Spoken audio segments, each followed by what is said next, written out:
Now we're ahead of game. We're going to go into game number 2 of a 2-game set. Obey Alliance with the first pick this time around. Also the first ban. And with that, they say no Fafnir. Fafnir rising up those ranks with Terra falling down after her nerf.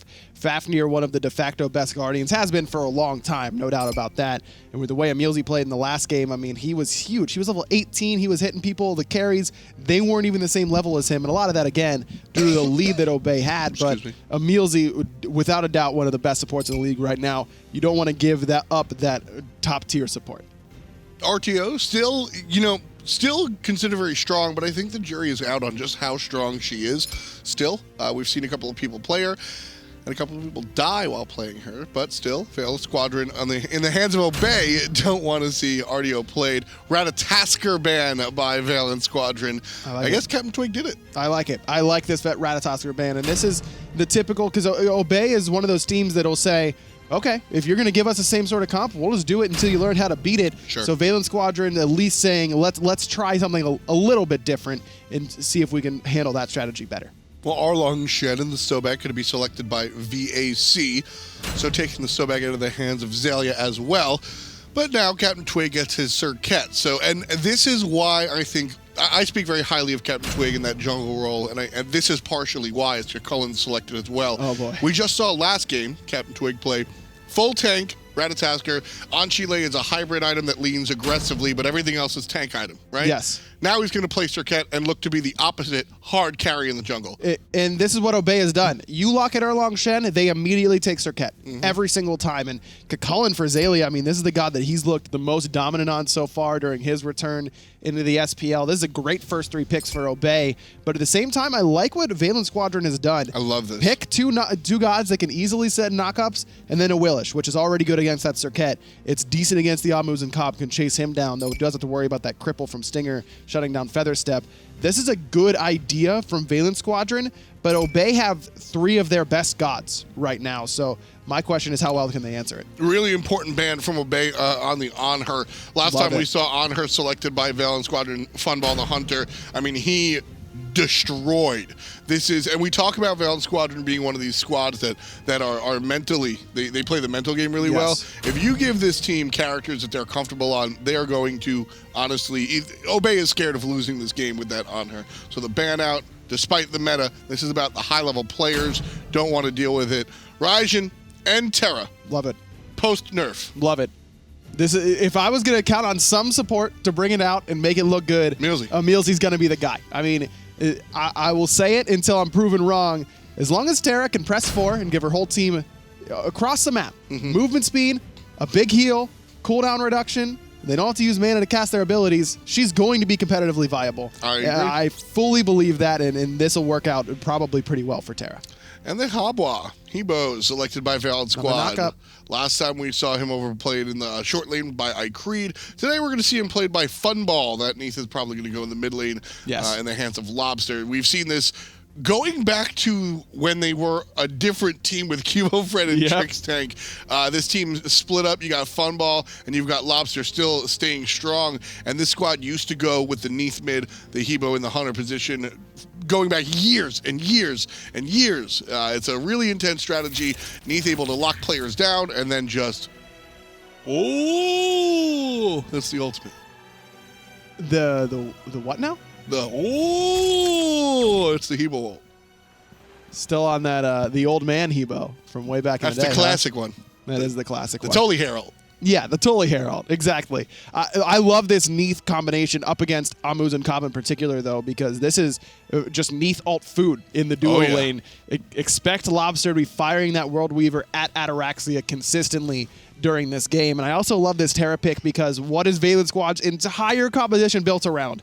Knockups. What does Terra passive prevent from happening to her? Knockups. So she's going to be safe the majority of the time as long as she has a stone down. So again, like you were talking about, Ataraxia in the mid lane on this Muzen Cobb next to EmilZy, who gets to stun onto Lobman.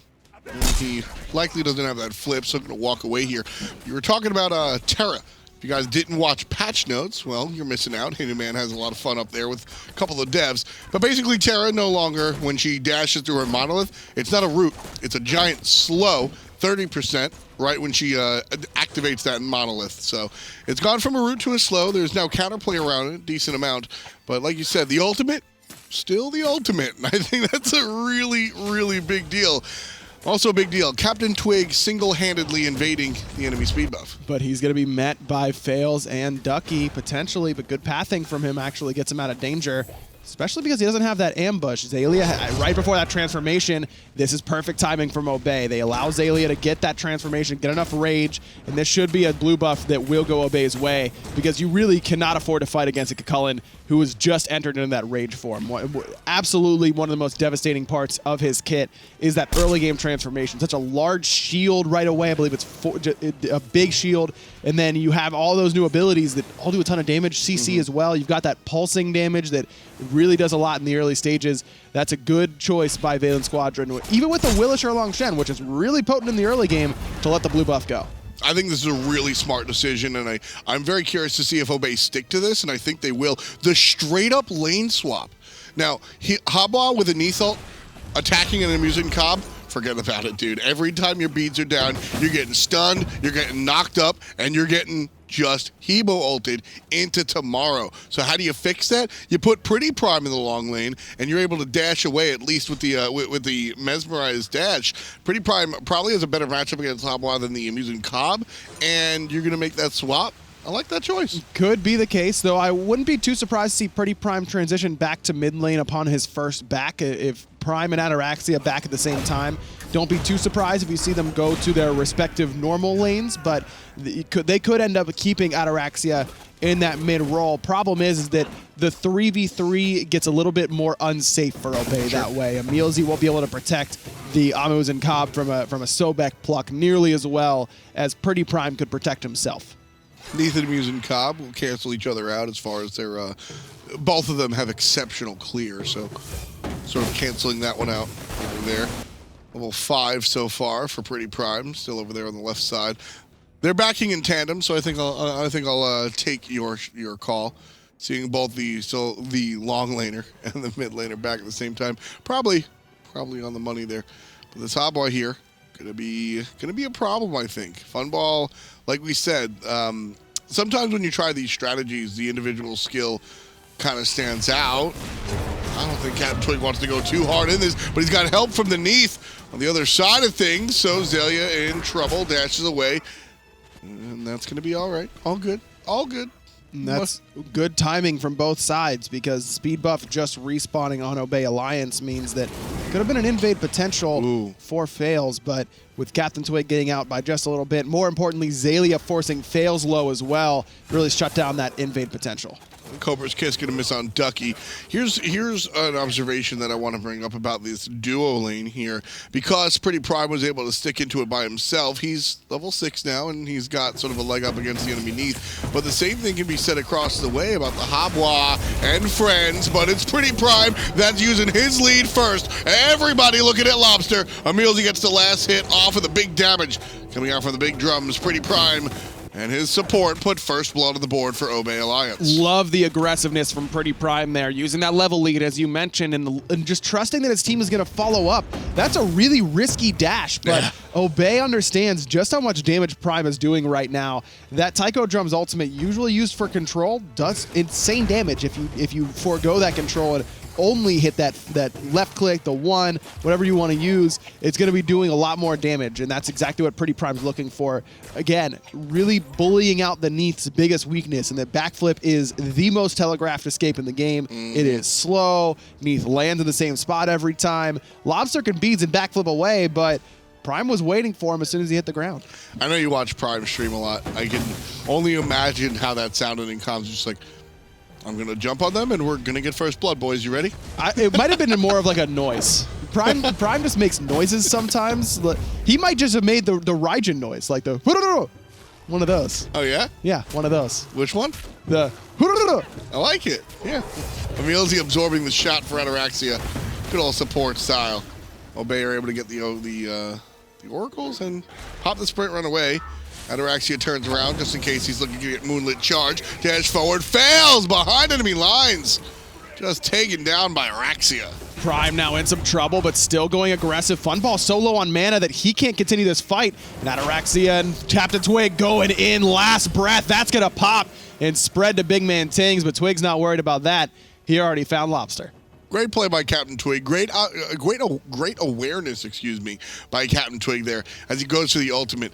So one of the downsides to Last Breath is the fact that you are standing still. You are waiting to get Hebo ulted. But he looks towards Funball and he says he doesn't have enough mana for that ultimate. I am safe to Last Breath.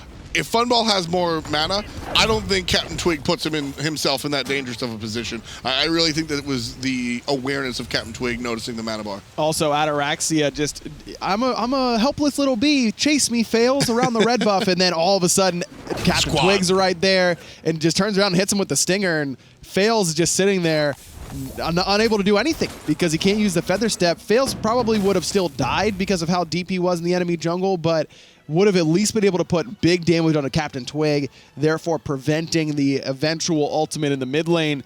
But because of how quick Ataraxia fires off that stinger and how much burst damage it really provided for Obey, it keeps Twig healthy. Yeah, just not a lot of attention there, but early on, this one not as close as game number 1. 3-0, 7 minutes into here. No, Obey only has 1 nils. That's it. That's EmilZy. You are the absolute worst. I actually didn't even think about that one beforehand. That was good. Oh, that came off the top? Yeah. Wow. Well, I guess it has to happen once a year. Exactly, and I would appreciate some props whenever it eventually does happen, which it just did. All right, I'll give you props right now, but Vac are trying to defend their own speed. They do so. They did it. It's fine. Please compliment me. Hey, Ryan. Oh, hi, Tom. How are you? I think you're a fantastic broadcaster. Hey, thanks, Tom. No one else agrees. It's just me. Yeah, that's fine. I'll take one.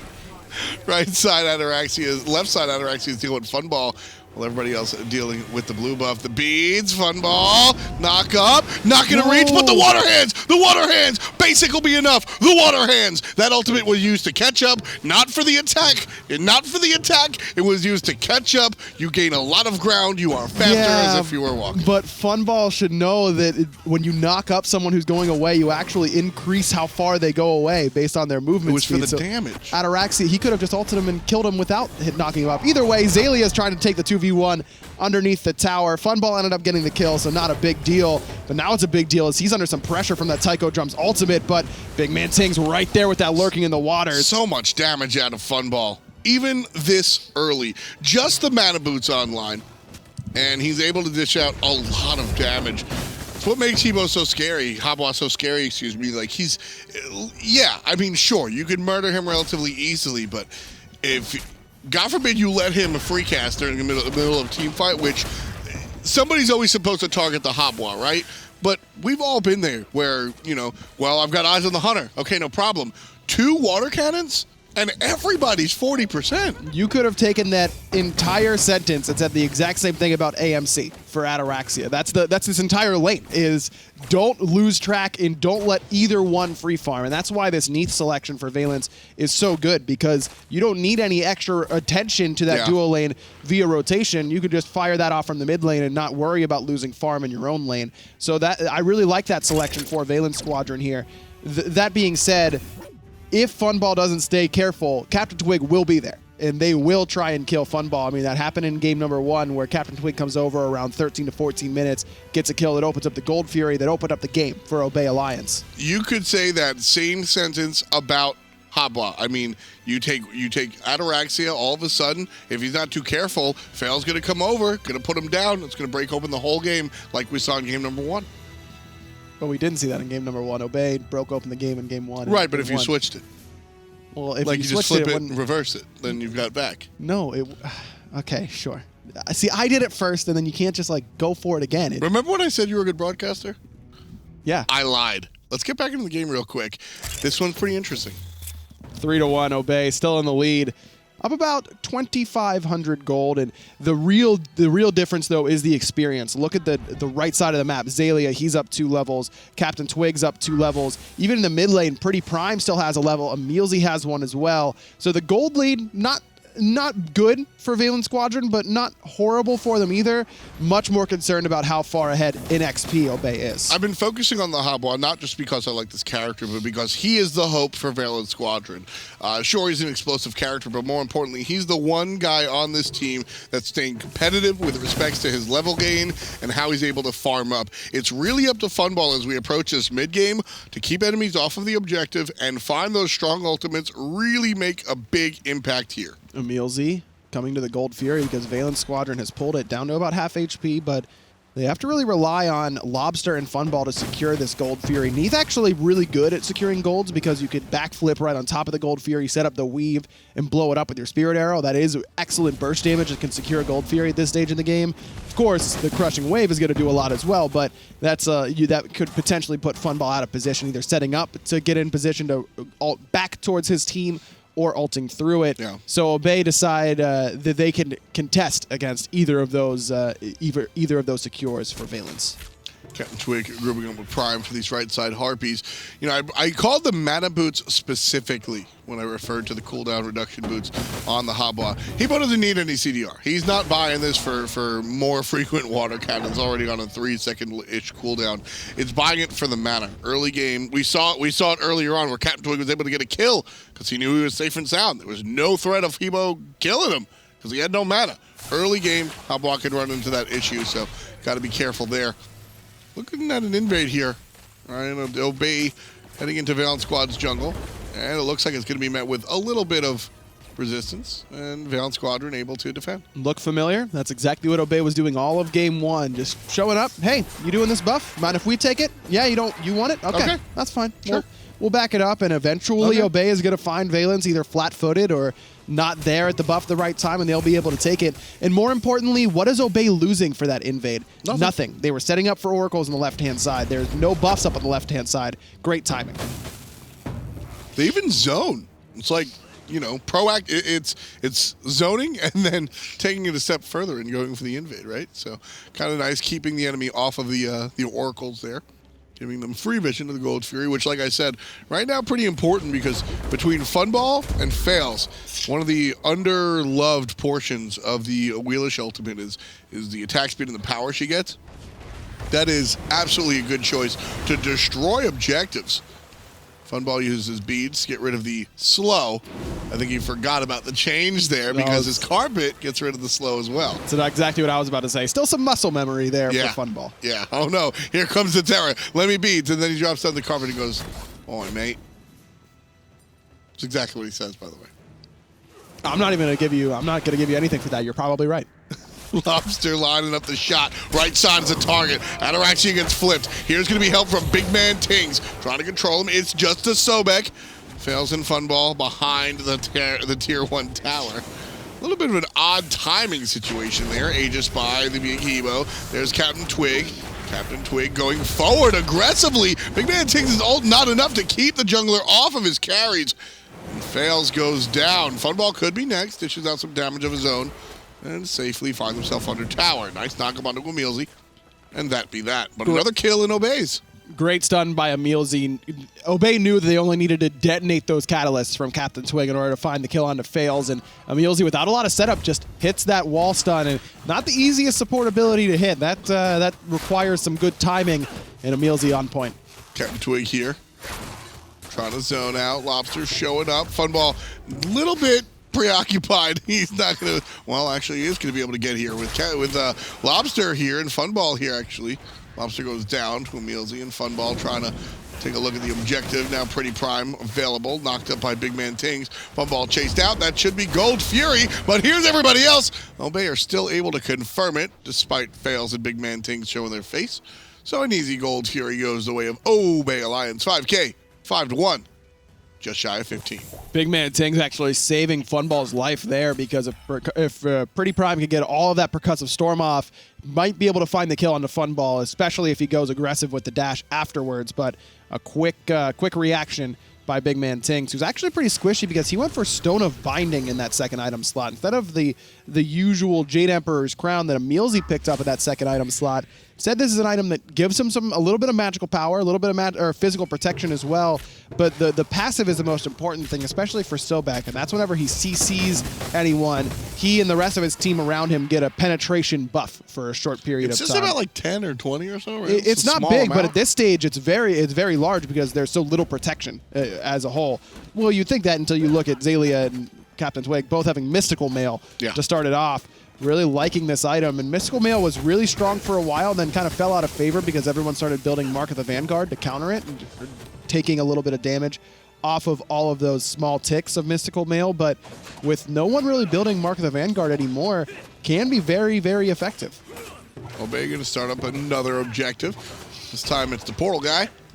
CaptainTwig set out to zone. BigManTingz coming in. Ducky is here, and that'll keep Obey Alliance off of the objective for now.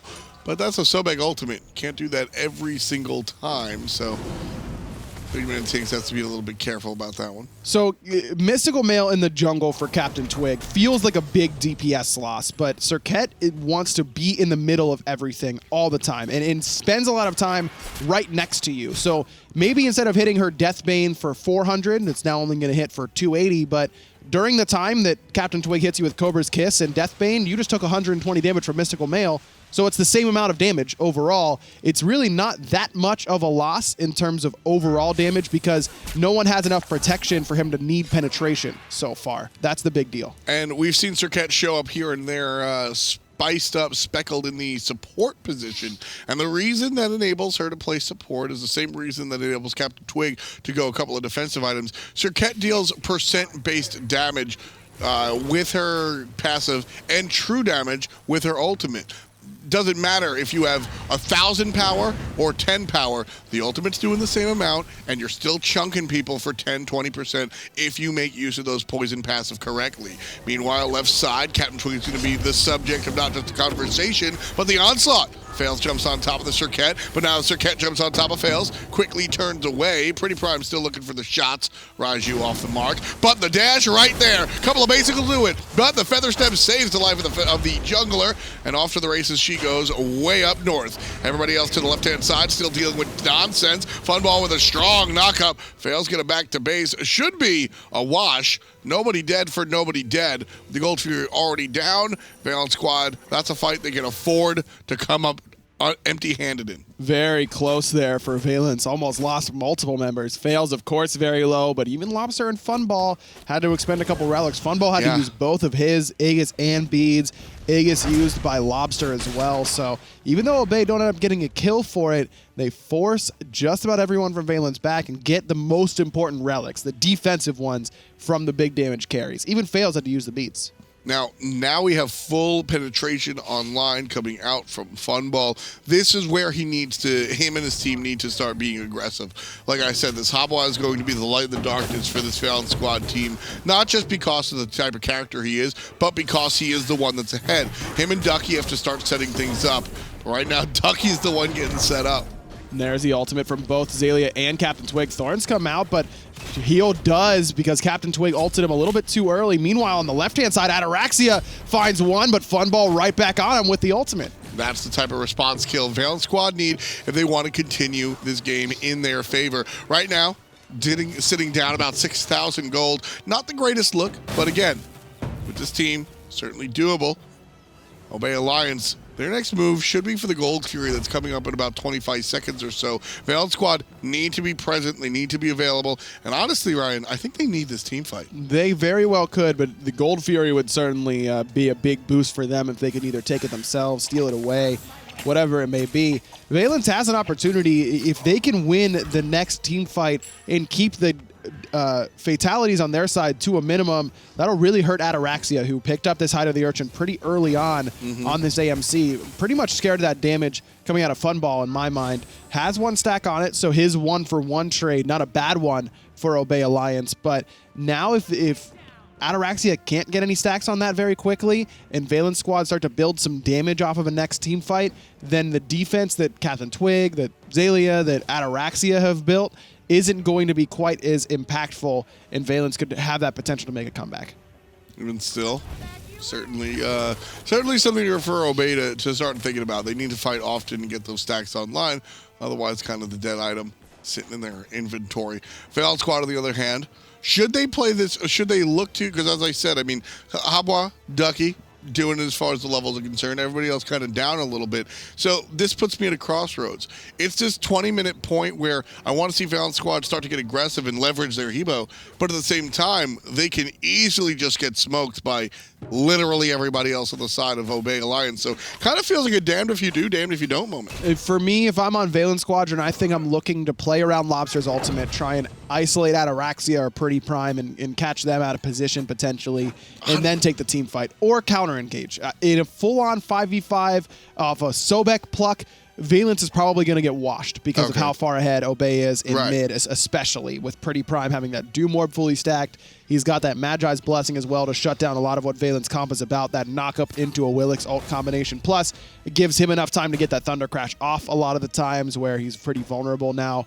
Raijin not instant teleporting as he used to with Thunder Crash. So if Obey Alliance get to start a 5-on-5 fight, they should have the advantage in that. So Valance should try and play around their global ultimate because EmilZy has the global ultimate, yes, but Ataraxia may need more than that to survive if there's enough pressure onto him. I just don't think they're going to get the opportunity to catch somebody out of position. Obey Alliance, that's something they don't do very often. I mean, you're not going to find Ataraxia one-man camping the enemy back camps, right? It's just not going to happen against a team of this caliber. So you got to find that counter initiation, like you mentioned. I think you might be onto something there. But right now, Obey Alliance onto the Gold Fury. Funball is going to be caught out by CaptainTwig. Blinked on, and that's going to be missed damage. And the beads are strong as well. Water control there. CaptainTwig half HP. Funball still dealing the damage back and forth. Jump away is good. There's the ultimate for the mid lane, and that should help out. Still alive, though, is the jungler, but he's kept out of the conversation. Half HP on the objective as we rejoin the team fight, and it looks like to be a disengage by Obey Alliance.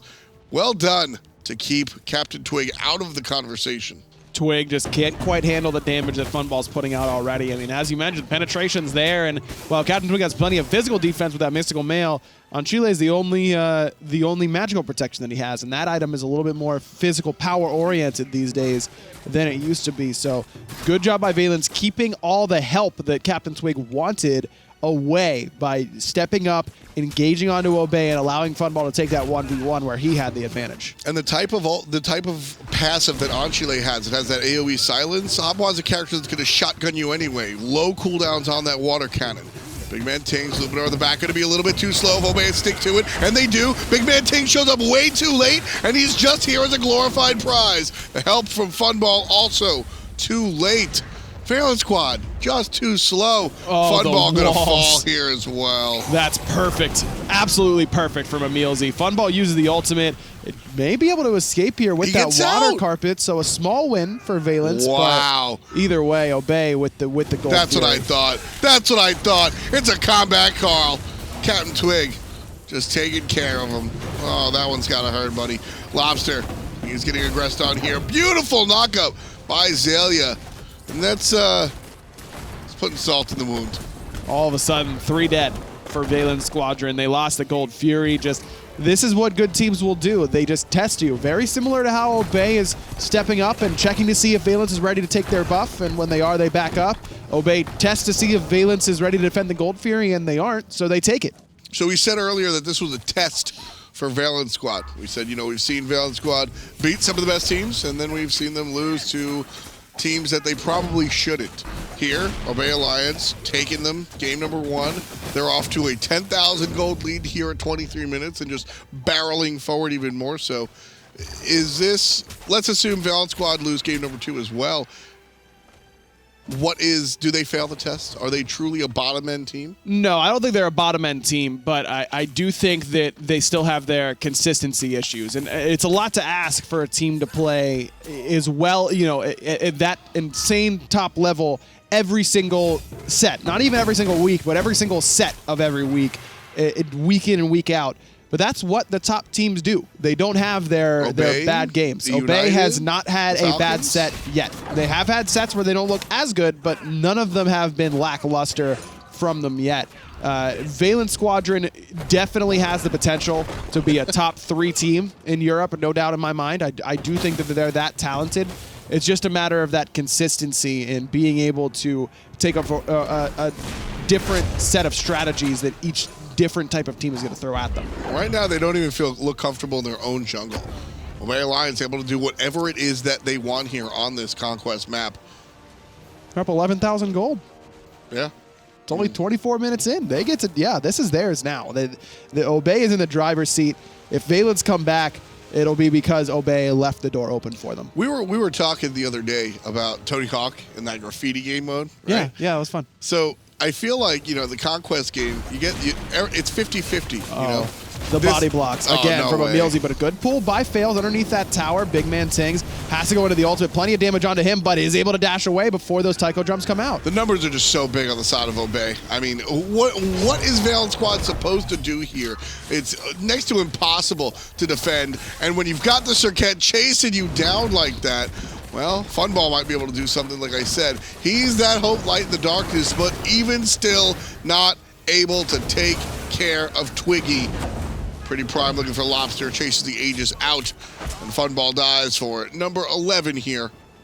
My point being earlier is that the territory that each team owns usually slowly gets wrestled back and forth, but Obey Alliance they just took it. They got the Gold Fury and they like kick-flipped the entire map, and it's all theirs. There's nothing Vac can do. And in fact, I look towards you, Aggro, here. Jokes aside, in reality, what does Valance Squadron do? What do you do when you're this far behind? You just do what you hope for a mistake. You hope for a mistake. You are trying to steal away the Fire Giant. BigManTingz went for it, but couldn't quite find it. Prime gonna punish him. Ducky looking to return it on that Ataraxia, who's low health, but remember, he's got the Hide of the Urchin now with 6 stacks on it. That's the play I want to see a support make every single time. I believe in the heart of the play, right? You're down a whole bunch of gold. That Fire Giant, listen, if the Fire Giant goes to Valance Squadron, do they win the game? No. But there's something to be said about that hey, we got fire. We can farm up, we can take a tower maybe. There's something to be said about that. I want to see that support throw the life away for the steal 99 out of 100 times. There are times when there's fire minions coming down, sure, and I buy that. But that's why I respect BigManTingz. I want that play almost every time, and I feel like he's the one that gives it to me every time. Yeah, agreed. In this sort of situation where you're going to lose Phoenix no matter what, just even if he's there, you may as well go for it, because if you get Fire Giant there, you might be able to stop that siege from happening because of the increased objective damage so important on these Phoenix sieges that Fire Giant buff gives you. Doesn't end up finding it, but I agree with you at the end of the day. It's worth the risk for BigManTingz. I sit here a lot and I ask for that and I don't get it, and then I get mad, and I want to give the shout out for the guy that did it for me. I do enjoy that. I think that's an important part of playing support. Going, all right, guys, they're 7 levels. They're 7 levels above me. They have 12,000 gold more than I do. But you know what? Go buy your third item. I'm gonna go and try to sickening strike this guy back. The true support mentality. That's what it is. You remember when I stole Barracuda's Slurpee or smoothie at LAN? Yes. And then Jeff just instinctually gave him his own? Yes. That's that support mentality. You got to just be able to give one up for the squad. Give one up for the support, or excuse me, the carries. And that's what we're seeing out of BigManTingz here. Unfortunately, not enough so far. His team down about 15 grand. Almost 20,000. Eesh. Obey Alliance just a barrel of monkeys right now, man. Only tier 2 tower left in terms of towers for Valance Squadron. They lost that right side Phoenix. It is still going to be a while before that respawns, but those fire minion waves are pretty far back. Valance did a good job of pushing up that right side as much as possible, but I like what Obey has done here. Leave CaptainTwig in the mid lane, make Valance Squadron kind of juggle where everyone is. Right now, left side, as you said, the final objective. Ataraxia gets grabbed, beats his away, no problem. Ducky gets shoved out, nice kick, nice kill. Ataraxia would kill number 14 for Obey Alliance. Valance Squad, 2. Mid Phoenix will be focused on as well. CaptainTwig looking towards Funball. Funball taking the zigzag damage, the basics, and the Cobra's kiss. And there's the shot. PrettyPriMe confirming what CaptainTwig started. taking down the Habwa player. Now Twig looking for another one. He's going to find it. It's BigManTingz in his own Titan room. Not even that place is safe for him. As Obey Alliance head towards the real final objective, the Titan. Their perfect record still intact. Wonderful play. Perfect record earned, excuse me, as they just look fantastic. Every week this team seems to get better, going all the way back when they started. Yeah, no doubt. This team, look, we've talked about it a lot. Is Obey the best team in the world, or is Dignitas the best team in the world? It's definitely one of those two right now. And sure. As I said at the beginning of this set, Obey is going to need to take it from Dig at a LAN for me to say that they are the de facto #1. But today, Obey is looking like they're playing better as of this exact moment, and I can't wait for them to play even during the online phase. Yeah, a lot of fun stuff. I mean, absolutely earning that. Still undefeated. Crazy action. A lot of crazy action in our other league as well. The Paladins Pro League happening right now. Big names, big action, big stuff. Check them out on Twitter, twitter.com/PaladinsPro. But Fnatic, Navi, Nip, I mean, these are the real deals. There's been a lot of work going into this league. We've been watching it from right next door. You know, this is a really exciting time for hi-rez esports. If you haven't had a chance to check out Paladins, please go do so. It's a great time to do it. Yeah, a lot of cool guys over there. Shout outs to Rain Day and Pretty Hair as well. See the other side of our friends that we share this esports arena with. But either way, we're going to cut to the halfway. We're halfway there, and we're talking to Taco, and we're talking to Ron. Thank you so much, Tom and Aggro. We are halfway through the day already, and some pretty interesting sets so far. Although I think that the results not too surprising. Not too surprising. I'm very surprised that the set that we just saw was not closer. But I think the Poppies dig pretty much win as expected, but having Valance lose like that to Obey was pretty rough. I think for Valance that was also a little bit not anticipated. I think that Valance did an excellent job trying to bring out a little bit of innovation, especially Funballer again trying to run it back with that Habwa on the ADC, but just a little bit short. And what do you think ultimately went wrong for Valance in these sets? Well, Valance did impress me a little bit. You know, they had a great idea falling behind, building Heidi the Urchin. That really comes into handy, especially when you're as far behind as Valance was. But one thing that I was surprised is that Obey had such control over the jungle that Valance had literally no time to react. I think the casters touched on this best. It really just seems as though Obey is kind of just playing as the ultimatum unit right now. It doesn't really seem like anybody is having a chance at really coming close to them, and that's why it makes it so exciting thinking about them facing off against Dignitas potentially at a LAN, but more to tell on that. Either way, very clean set overall from Obey, very cohesive unit play. You can definitely tell why they're at the top of the standings. You know, Obey #1, and then you have Dignitas #2. Those are great teams, especially coming into these like lane stages, these late game stages. They're going to fight, and those 1 and 2 spots are going to probably flip-flop over and over. And it's basically a cutthroat competition between these two. 15 points and 14. Not a whole lot separating these two teams, but there was quite a bit separating the Poppies against Dignitas in that first set of the day, and that was a really rough one all around for the Poppies probably. Exactly as we predicted, you know, the 18-minute surrender after losing 1 Gold Fury. You know, they were only down by like 6K, 5K, and they just said, all right, reset. They just wanted that game too. They said, it's time. Sometimes, I think with the Poppies as well, they've been a little bit more notorious as far as just trying to get the blanket reset all around it. And for good reason. Sometimes you don't want to keep playing out a game if the whole team is already committed to the mentality that this one is over. It can be best sometimes to just reset. Unfortunately for the Poppies, they weren't able to just hard reset and start over again in game #2, although it did go a little bit longer. Especially, I think the Poppies, even though it's a bit rude to say, they're very realistic about their expectations in the SPL. They probably can say, oh, we could win. Maybe they can maybe it, but especially against those top competitions, the Poppies know that a lot of their growth comes from just trying new team comps, getting these resets in, these game 2s with these crazy comps, you know, Raijin ADC, that kind of thing, is really their wheelhouse right now, and they're trying to kind of play spoiler. Either way, though, for the Poppies, even though they weren't able to play spoiler this time around against Dignitas, still a lot to build and expand on, and that's one of the big things that they can have from this. It's kind of just growing pains right now, but of course...